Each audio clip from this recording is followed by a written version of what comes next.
কোরবানির গুরুত্বপূর্ণ অনেকগুলো মাসালা বলা হবে, একদম মন দিয়ে শুনবেন মাসালাগুলো। প্রথম কথা, সামর্থ্য হওয়ার পরে যদি কেউ কোরবানি না করেন, মুসনাদে আহমদের একটা বর্ণনা আছে, 16 নম্বর খণ্ড 120 নম্বর পৃষ্ঠা।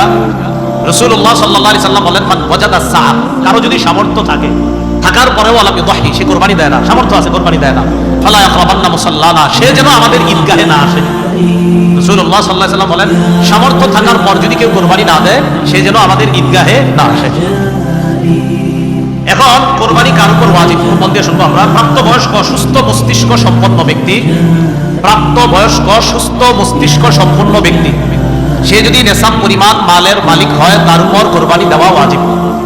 আবার বলছি, সুস্থ মস্তিষ্ক সম্পন্ন নেশাব পরিমাণ মালের মালিক যদি 10, 11, 12 তারিখ এই 3 দিনের কোনো একদিন হয়, 10, 11, 12, আবার বলছি 10ই জিলহজ, 11ই জিলহজ, 12ই জিলহজ সূর্যাস্তের আগে, 12ই জিলহজ সূর্যাস্তের আগে যদি কেউ যাকাত দিতে হয়, যেই নেশাব হইলে ওই নেশাবের মালিক যদি কেউ এই 3 দিন হয়, যাকাত দেয় কয় বছর পুরো হইলে?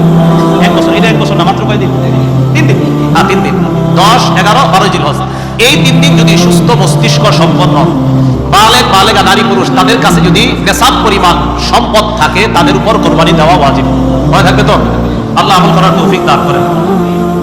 এক্ষেত্রে একটা কথা মনে রাখবো, কোরবানির ক্ষেত্রে প্রয়োজনের অতিরিক্ত সম্পদের মধ্যে জমিনও গণ্য করবেন। যেই জমিনের ফসলটা আপনার প্রয়োজনের অতিরিক্ত, মানে এটা আপনার প্রয়োজন না, এটা আপনার না হইলেও চলে, এই জমিনের ফসল না হইলেও চলবে, এটাও কোরবানির নেশাবে ধরবেন।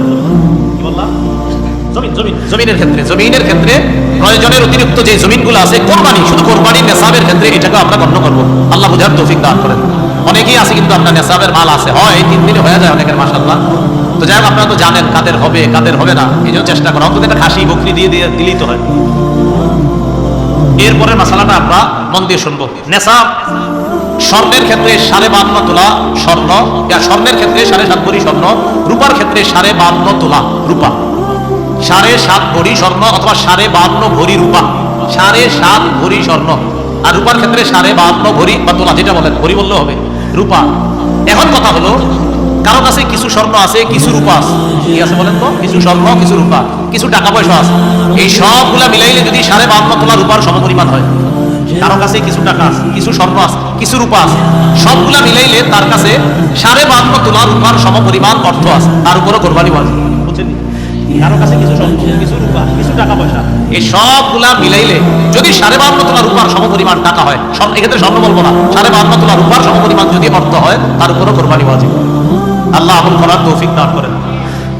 মাসালা, কোরবানির নেশাবের ক্ষেত্রে যাকাতের মতো কি পূর্ণ 1 বছর থাকতে হবে? না, পূর্ণ 1 বছর থাকতে হবে না।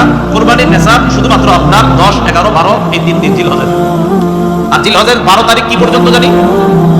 সূর্যাস্ত পর্যন্ত, এই 3 দিন। এবার আসেন নাবালেগের কোরবানি। নাবালেগের পক্ষ থেকে কোরবানি দেওয়া যাবে কিনা? নাবালেগ যদি নেশাব পরিমাণ মালের মালিক হয়, নাবালেগ যদি নেশাব পরিমাণ মালের মালিক হয়, শিশু কিশোর অথবা সুস্থ মস্তিষ্ক সম্পন্ন ব্যক্তি না, এমন ব্যক্তির টাকা পয়সা আছে, একটা ব্যক্তি মাথা ঠিক নাই, 3 তলা 4 তলা বাড়ি আছে, এর নামে আছে, হয়তো অন্যরা তাকে দেখাশোনা করে, তাহলে শিশু কিশোর তাদের টাকা আছে কোরবানি দেওয়ার মতো, নেশাব পরিমাণ মালের মালিক তারা। আরেকজন যার সুস্থ মস্তিষ্ক নাই কিন্তু টাকা আছে, নেশাব পরিমাণের মাল, এই সম্পদ আছে যেটা দিয়ে কোরবানি দেওয়া যায়, তাদের উপর কোরবানি ওয়াজিব না। বলেন, তাদের উপর কোরবানি? তাহলে বলেন তো, কোনো শিশুর নেশাব পরিমাণ মাল আছে, কোরবানি ওয়াজিব? কোন অসুস্থ, যার মস্তিষ্কটা সুস্থ না, তারও নেশাব পরিমাণ মাল আছে, কোরবানি ওয়াজিব। কারণ কোথেকে বের হয়েছে? বর্তমান হিসাব অনুযায়ী প্রায় 78 কিলোমিটারের কাছাকাছি, 78 কিলোমিটার, কিলো যেটা আপনাদের রাস্তাঘাটে এখন লাগায় রাখে কিলো, তাহলে 48 মাইল, বলেন 48 মাইল, আর কিলো হইলে প্রায় 78 কিলোর কাছাকাছি, যদিও 72 কিলো অনেকে বলে, কিন্তু আসল সম্ভবত আপনার সঠিক মাসালাটা হবে 78 কিলোর কাছাকাছি পাওয়া। এরপর ওলামায়ে কেরাম আছেন, তাহকিক করার তো অবশ্যই সুযোগও থাকে। তো যাও 48 মাইল তো মনে থাকবে, 48 মাইল, এটা ঠিক আছে। তো কেউ 48 মাইল দূরত্বে যাওয়ার নিয়ত করে গন্তব্য থেকে বের হয়েছে, আর কিলো অনুযায়ী বললাম কত? প্রায় 78 কিলোমিটার, এই পরিমাণ যাওয়ার নিয়তে বের হয়েছে, তার উপর কোরবানি ওয়াজিব না, তার উপর কোরবানি ওয়াজিব না, তার উপর কোরবানি ওয়াজিব না, এরকম মুসাফিরের উপর কোরবানি ওয়াজিব না। নাবালেগের পক্ষ থেকে যদি বাপ কোরবানি দিয়ে দেয়, কোনো বাবা টাকা, সে তার নাবালেগ সন্তানের পক্ষ থেকে যদি কোরবানি দেয়, হয়ে যাবে, সওয়াব হবে, আদায় হবে। কোনো বাবা তার নাবালেগ সন্তানের পক্ষ থেকে কোরবানি দিলে কোরবানি হয়ে যাবে। বলেন, এটা মুস্তাহাব। বলেন, হুকুমটা কি? এই আমলটা যে করবে বাবা শিশুর পক্ষ থেকে, এটার নাম ওয়াজিব হবে না মুস্তাহাব?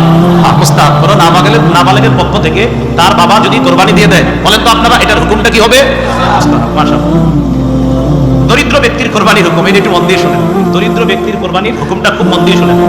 প্রথম কথা, দরিদ্র ব্যক্তির উপর কোরবানি ওয়াজিব না, কারণ তার কাছে নেশাব পরিমাণ সম্পদ নাই।